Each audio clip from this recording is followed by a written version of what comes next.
We're going to call to order our regular meeting of the Board of Education tonight, Monday, March 10th. Please rise for the pledge. I pledge allegiance to the flag of the United States of America and to the republic for which it stands, one nation, under God, indivisible, with liberty and justice for all.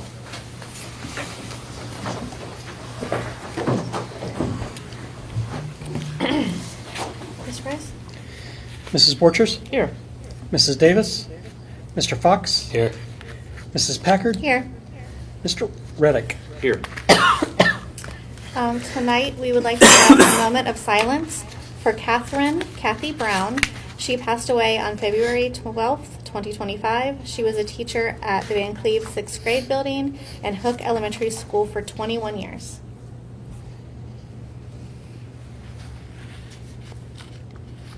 Thank you. Pursuant to Ohio Revised Code, the Troy City School District Board of Education gives notice that Linda Bertkey will retire under the School Employee Retirement System effective June 1st, 2025, and is seeking employment with the board thereafter in the same position.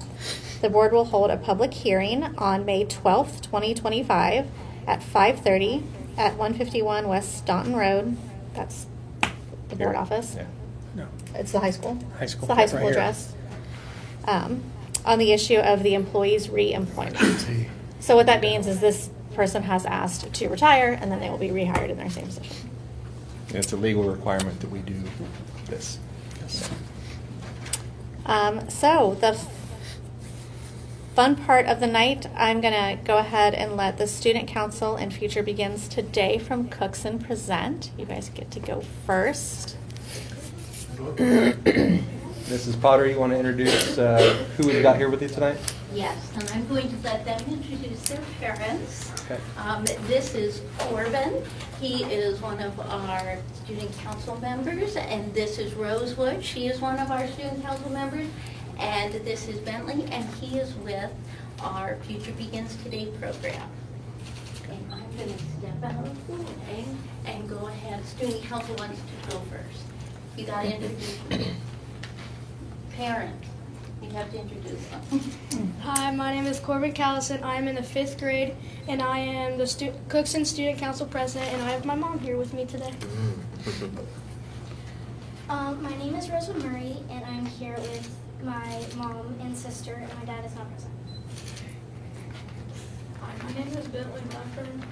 I am in the 5th grade, and I brought my dad with me. Our student council helps around our school building in many ways. We volunteer to help with teacher appreciation days. We set up for and serve food at breakfast events for students and their families. We run game stations at family game night. We help with our school's bingo night, and we host fundraisers for local nonprofit organizations, just to name a few. Most recently, we did 2 projects: a Share the Love project around Valentine's Day for our community, and a pool tab project for the Ronald McDonald House. We know that sometimes people feel lonely around the holidays, so we wanted to share some love with others. We also know that sometimes families need help when they have a sick child. So we wanted to support them. For the Share the Love project, all the students in our school got to hear a story about what love is and what it looks like during library class. Then each student wrote a definition or explanation of what they felt love is and colored a heart or a flower to go with it. We put each grade level's quotes and hearts together into murals. Then we delivered them to the Troy Senior Citizen Center and the Troy Board of Education office. It made us feel happy to see people smile. We got to talk to them and hear their stories. It was fun for us too. We even recently received a thank you card in the mail later on for delivering the murals to them, and got to say and said they hope to see us again next year. We even got to play around with bingo with the people at the Senior Citizen Center. For our pull tab project at school, the student council members put bags together for students to collect pull tabs at home and bring them back to school. We ended up collecting over 100 pounds of pull tabs. When the people from the Ronald McDonald House came to talk to us in January, they said that any amount of pull tabs would be helpful, so we think we did a pretty good job. Do you have any questions we can answer for you? So what do the pull tabs do for Ronald McDonald House? Is that a fundraiser for them? Yes, so each pull tab is about 5 cents. Okay. Wow. So 100 pounds of pull tabs, that's That's a lot. A lot of pull Did they tabs. estimate how many there are based on that weight? That's a lot. That's a lot. Wow. I'm sure they're very appreciative of that. Yeah. That's amazing. And your idea with the hearts and the collages or whatever is a great idea. I'm sure, especially the senior citizens really appreciate that. And then they got to play bingo. Then you guys play bingo. Jackpot. Awesome.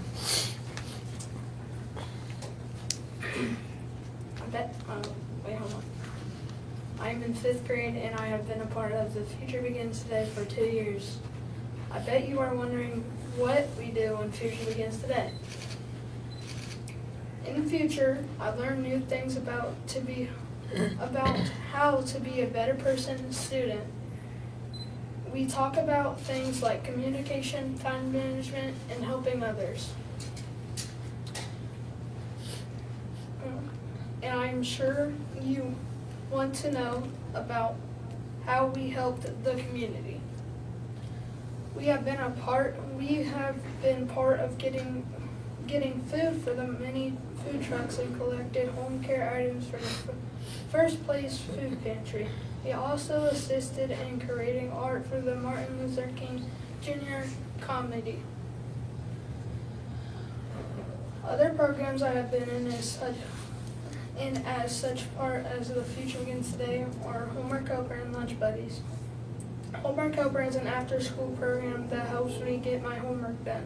I like this because I get to have free time Fridays. Another program is Lunch Buddies. I get to meet with a new business person from the community and talk with him about his job. Best part, he likes video games just like me.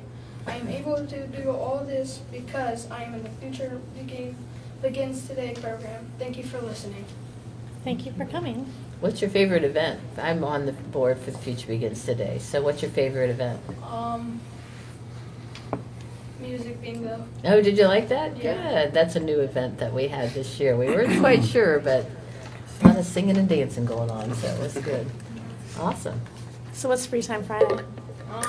So if you have all your work done, you get to go outside for 20 minutes.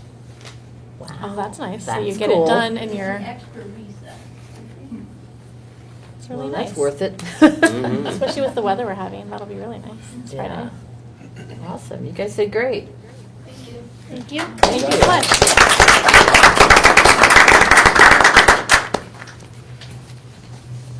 And thank you, parents. Thank you, parents. Thank you for Thank spending you, guys. this warm evening here. We're going to go play basketball. Yeah. Anytime. Thank you.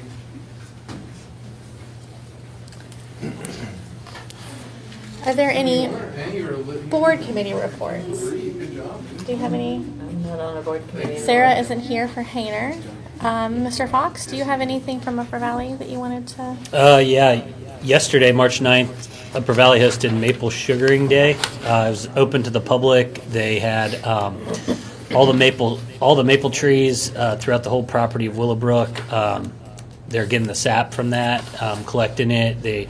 I took my family up there. We walked around, and the kids were able to collect the sap out of jars, pour them into the containers, and then later on you could taste the maple syrup. They had pancakes. So it's a fun event. It was pretty crowded. I didn't know what to expect. So it was a fun day to take the family to. So next year, probably early March again.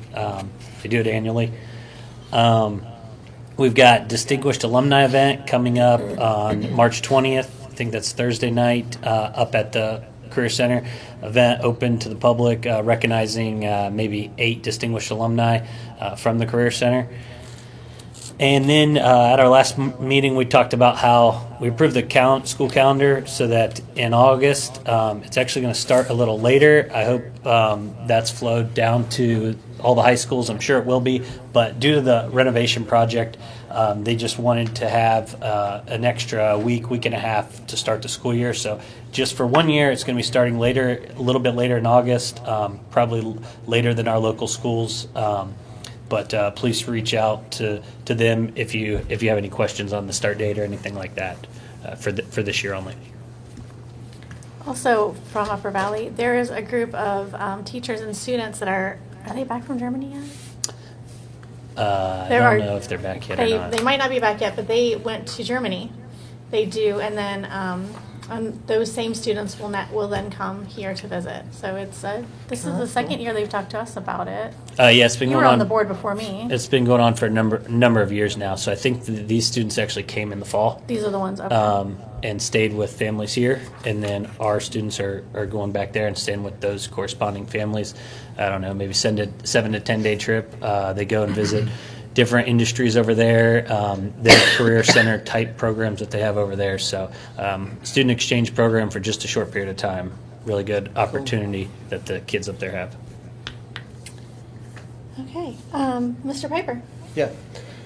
So we have a list of policy revisions to consider. So as always, we have a first reading this month, and the next month we'd ask for your approval. I shared the policies with the board recently, a summary of those policies, and also a link to the language of the policies. I'm not going to go through each of those because some of those are simple technical revisions. I'm happy to answer any questions you may have about any of them, but I'll hit some highlights here. For example, I think one of the ones we've been talking about for a while is personal communication devices. So House Bill 250 was passed last year and said districts must adopt and implement a policy for cell phones by July 1st of 2025. We have had a cell phone policy in place for many, many years, but we met with the administrators from the junior high, high school, Van Cleve, and also talked to those from the elementary buildings about what our current policy is. Do we wish to make any revisions for it? So it turned out that we do have a bit of a different policy in each of our grade level buildings. So for example, in elementary buildings, including Van Cleve, students may bring cell phones to school, must leave them in their backpacks, and shouldn't have them throughout the course of the day. We have kind of a release of that as we go through high school. So in the junior high building, they have identified red, green, and yellow zones. So red zones, no cell phones; green zones, full access to cell phones; and yellow zones at the discretion of the teacher or whoever is in charge of that space.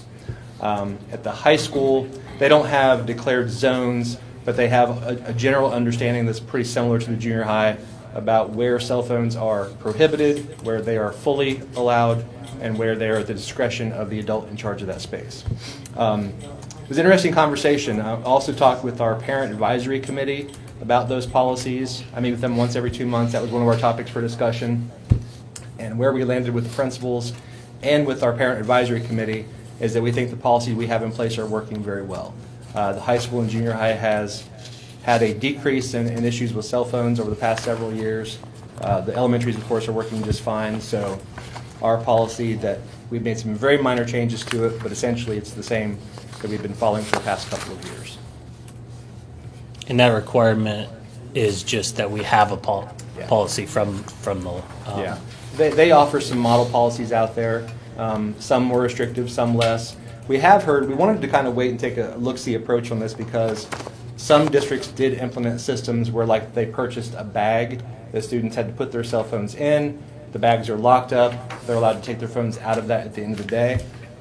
We've heard back from some of the districts that have employed a system like that, that one, the bags are expensive, and two, that that's kind of a difficult system to manage for the staff there. That's created some issues. So we didn't feel like that was something that we needed to do. But yes, to answer your question, we just have to have a policy for cell phones. I'll keep moving on. Again, feel free to stop me if you'd like. Policy 5223, release time for religious instruction.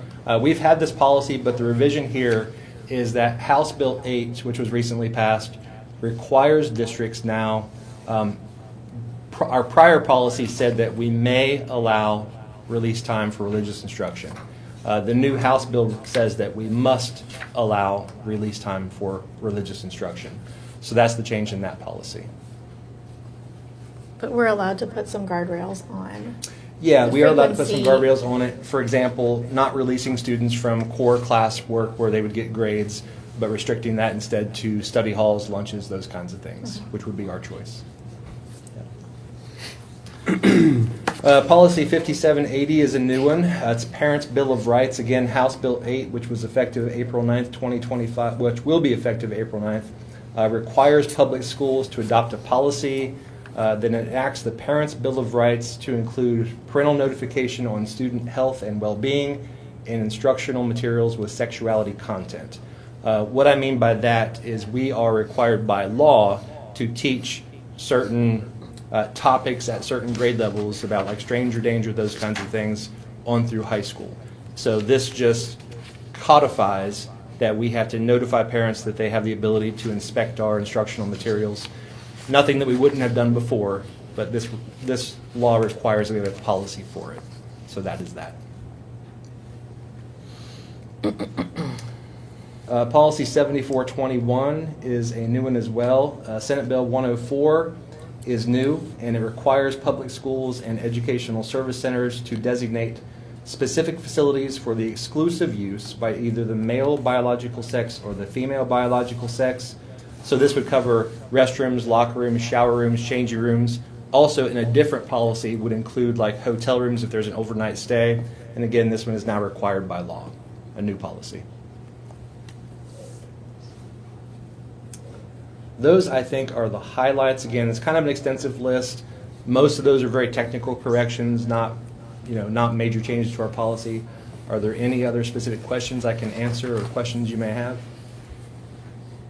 Yeah, maybe if we could talk about 2430.02, participation of community STEM school students in extracurricular activities. I know we've talked about it, not for this policy, but in other board meetings last year.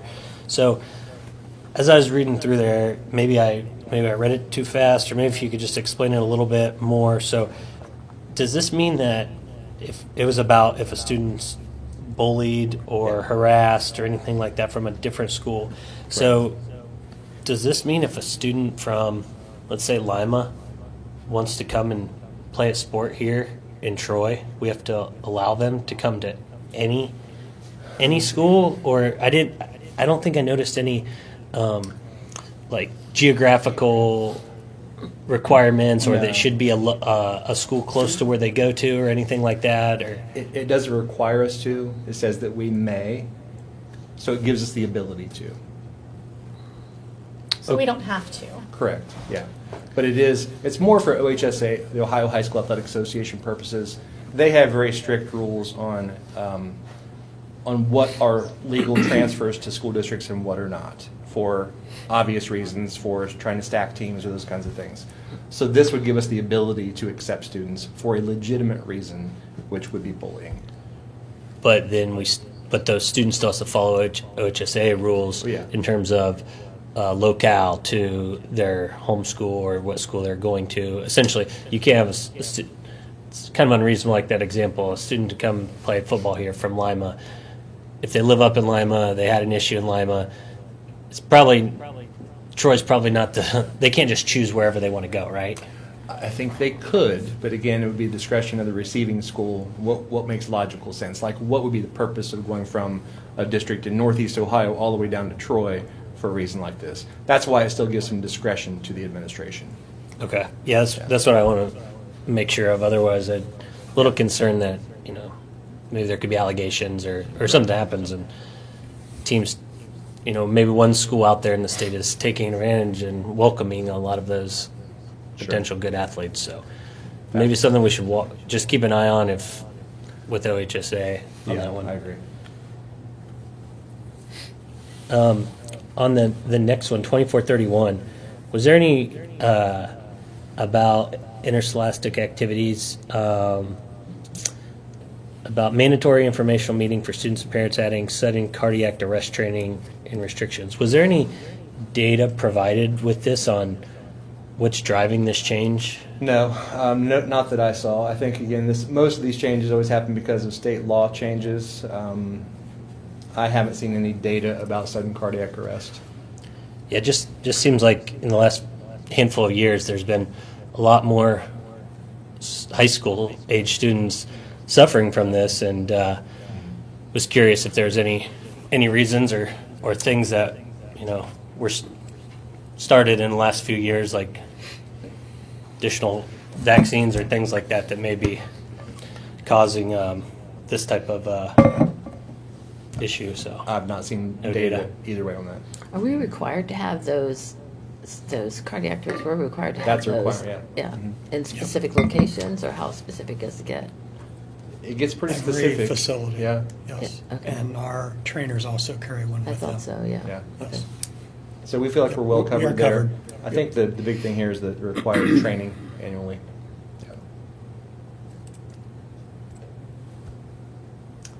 Other questions? no, I think there's a lot of good changes in these policies. So excited for them to be hopefully approved next month. Yep. So on that point, we'll have a list on the agenda for approval next month. Okay. Thanks.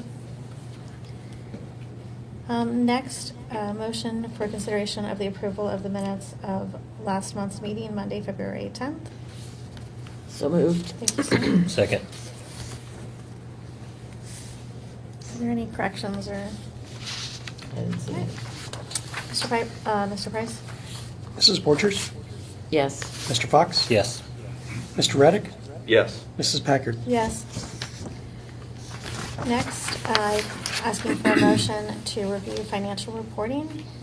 Attached in reference Exhibit B is February 25 SM2, monthly total revenues, monthly total expenditures, and a whole host of financial reports. Motion to approve? Thank you, Mr. Reddick. Second. Thank you, Mrs. Porters. Couple things. We're waiting on final settlement.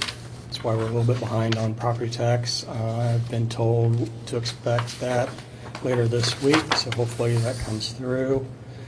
Also, the fund transfer is dealing with stale checks on our books, and we're required to transfer those into an unclaimed account. And this is doing that for that list of checks. Otherwise, we continue to track pretty well outside of the property tax settlement for other receipts and our expenditures to date. Are we back in line for claims? We are back in line, yes. So with the property tax, you expect to just catch up this month? Yes, yes. Any other questions? Oh. Mr. Price? Mr. Reddick? Yes. Mrs. Borchers? Yes. Mr. Fox? Yes. Mrs. Packard? Yes. Next, to approve tax rates, Ohio Revised Code requires boards of education and all other units of local government to approve tax rates each year after these rates have been certified by the County Budget Commission. On February 24th, 2025, Miami County Budget Commission certified the rates to be levied for school purposes, and this is in Exhibit C. And a motion to review, please. Motion to approve. Thank you, Susan. Second. Thank you, Mr. Fox. This is an annual resolution. This year also incorporates 24 because our PI levy was just renewed in November, so it did not make last year's list, so we need to catch that up. And also the 5.9 mil operating levy that is on the May ballot for its renewal is not part of the 25 list because it hasn't been approved by the community yet. That'll get caught up later, if This approved. year or next? It'll get caught up this year. If it's successful in May, I anticipate yes, yet in 25. Okay. It's really up to the county auditor's office. Thank you. Any comments, questions? Okay, Mr. Price? Mrs. Borchers? Yes. Mr. Fox? Yes. Mr. Reddick? Yes. Mrs. Packard? Yes. Pardon me. Then and now, Ohio Revised Code provides prior certification of funds by the fiscal officer not obtained before contract or order involving expenditure of money was made. Described above, fiscal officer may instead certify. Do I have a motion to approve? So moved. Thank you, Mr. Fox. Second. Thank you, Mr. Reddick. For this month, one from the high school, junior high, and Forest.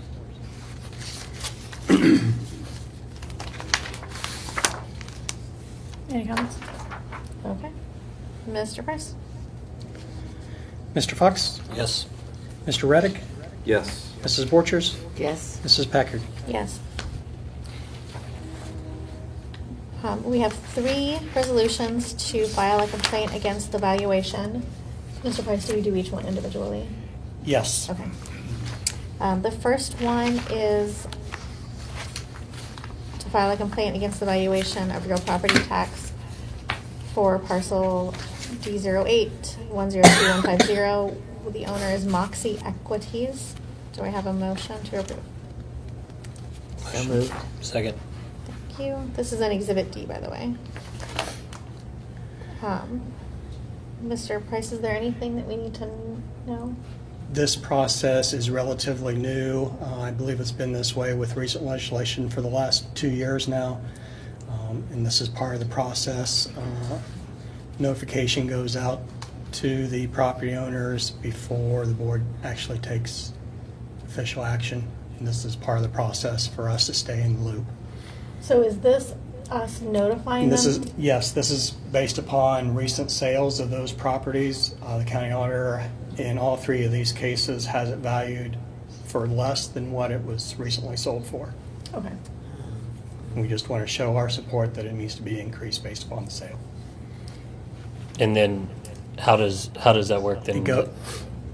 It'll get filed with the county, and a board of revision hearing will be set later, usually sometime during the month of June.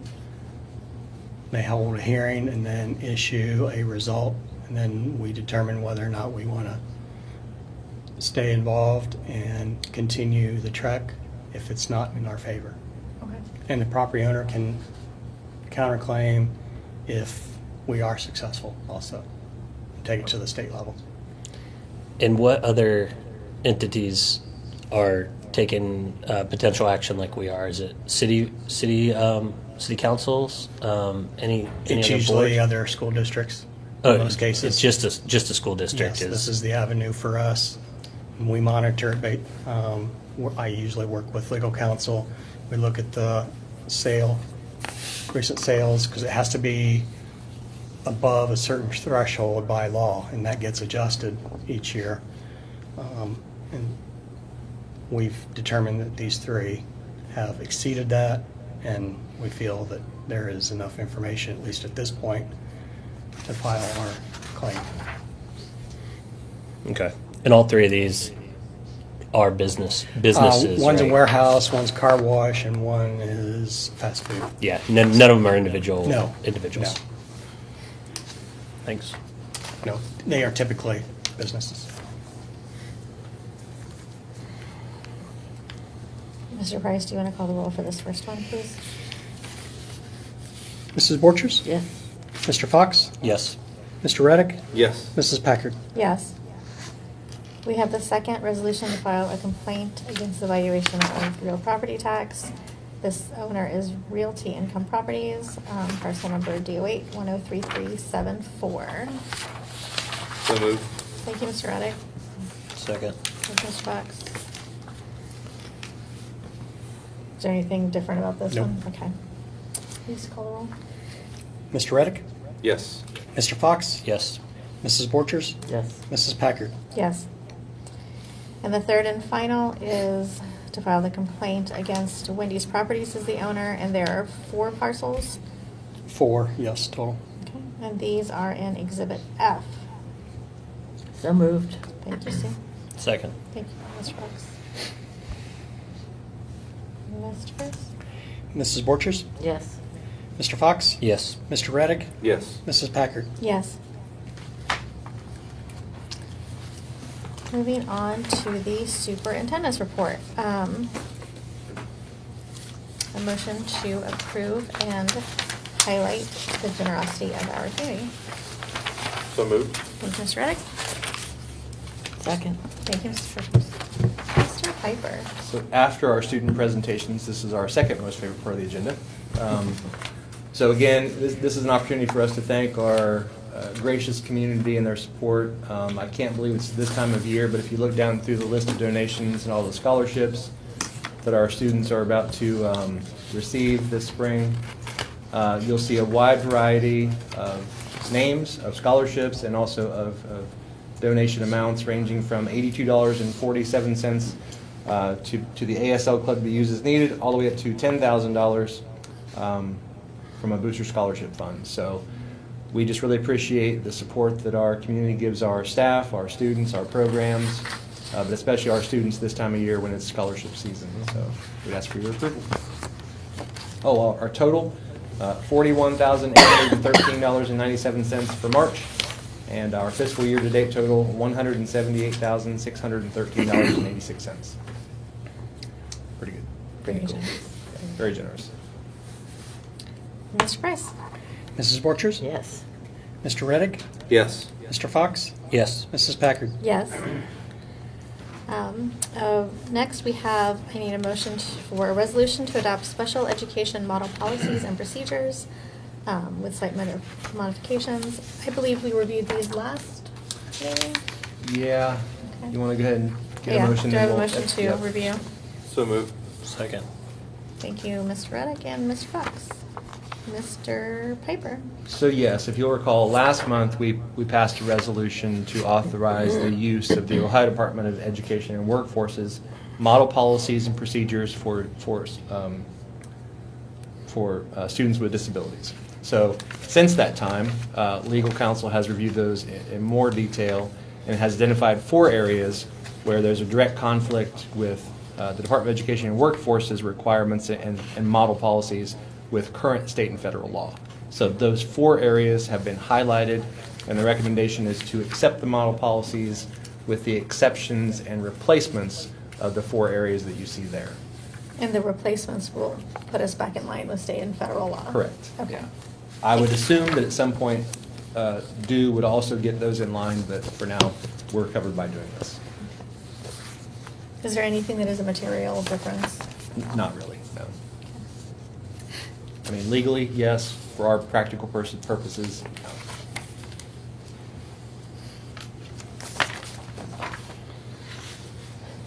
Any questions, comments? Mr. Price? Mr. Reddick? Yes. Mr. Fox? Yes. Mrs. Borchers? Yes. Mrs. Packard? Yes. Next, motion to approve the Troy indoor percussion trip to Highland Heights, Kentucky. So moved. Second. And Mrs. Borchers and Mr. Reddick. This looks like a good trip. It looks like just a one-night trip. Believe so. Not overnight.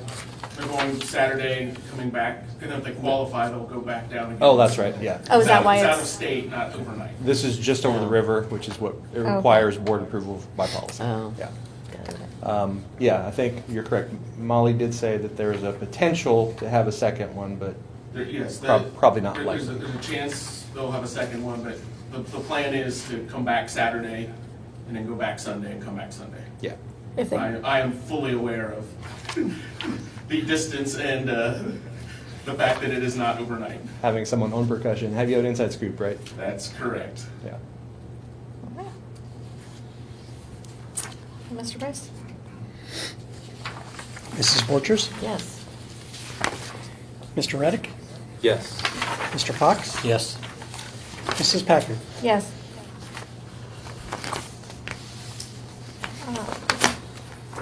I guess the next item on our agenda is motion to approve personnel items.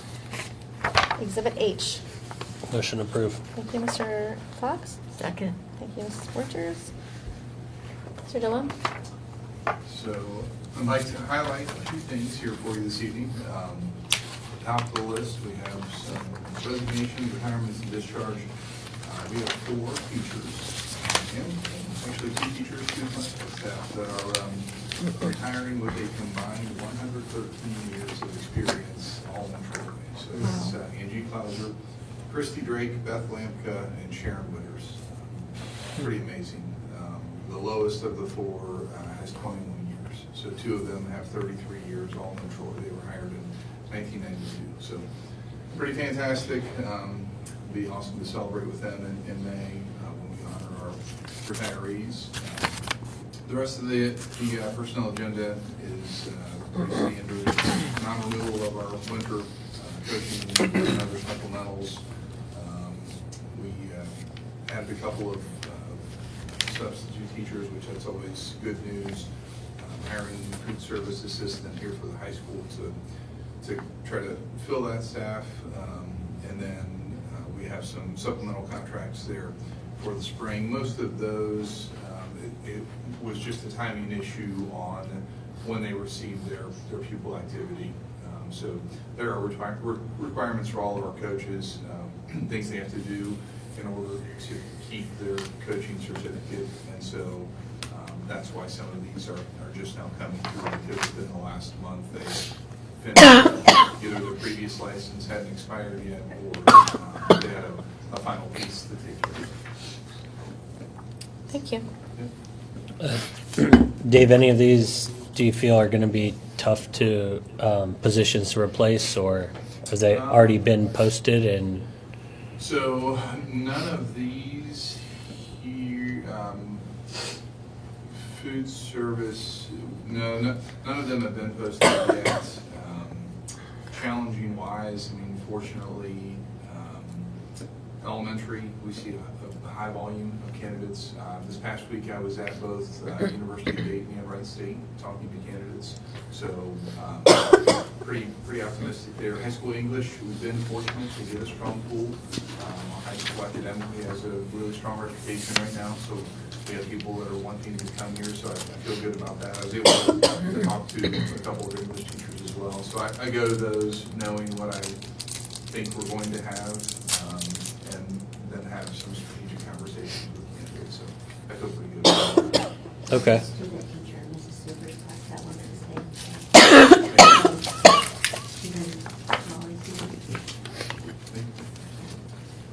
And without going into names, can you maybe share where the process is for the athletic director? Yeah, so interviewing first round candidates this week. Lots of interest in that job. I would say last I looked today, 110 applicants. Wow. So far and wide, we had just a wealth of experience and knowledge, combination of some internal folks and a lot of external candidates. So really happy with where we are in terms of our candidate pool and those that we're bringing in. So I'm optimistic, to say the least, based on what we had in terms of interest. Yeah, it's going to be a good process. I don't know if there's anything you want to add, Mr. Patrick. No, I agree with everything you said. I mean, strong interest, as we expected there to be. Depending on the length of it, would that person be able to speak with Mr. Palmer? So his contract runs through the end of July, and we were strategic in posting now because we'd like to find somebody soon-ish, let the process be the process, but even if it takes us another month, we'll have our successful candidate chosen, and then they'll have several months to be able to communicate with Dave and, help with that transition piece. So, yeah, that's why we posted it so early.